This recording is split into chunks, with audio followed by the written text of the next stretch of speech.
कमर से उठी दर्द राजा अब ना बचूंगी, कमर से उठी दर्द राजा अब ना बचूंगी। बुलाओ सासू को, बुलाओ सासू को, बुलाओ सासू को, बुलाओ सासू को। मैं चूड़ी कंगन सौंप दूंगी अब ना बचूंगी, मैं चूड़ी कंगन सौंप दूंगी अब ना बचूंगी।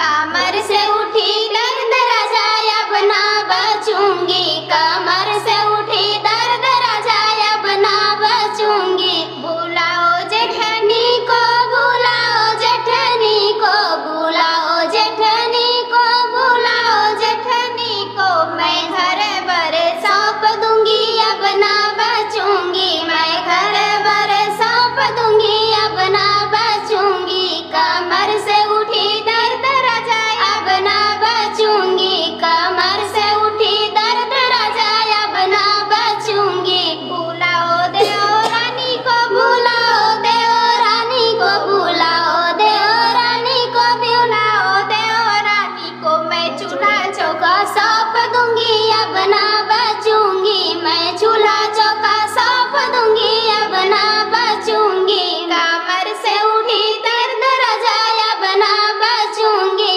कमर से उठी दर्द राजा अब ना बचूंगी। बुलाओ ननदी को, बुलाओ ननदी को, बुलाओ ननदी को, बुलाओ ननदी को। मैं उसका पिरन सौंप दूंगी अब ना बचूंगी, मैं पिरन भैया सौंप दूंगी अब ना बचूंगी। दिल्ली का किला जीत ली मैं अब ना मारूंगी, दिल्ली का किला जीत ली मैं अब ना मारूंगी। बुलाओ सासू को, बुलाओ सासू को, बुलाओ सासू को, बुलाओ सासू को। मैं चूड़ी कंगन वापस लूंगी अब ना मारूंगी, मैं चूड़ी कंगन वापस लूंगी अब ना मारूंगी।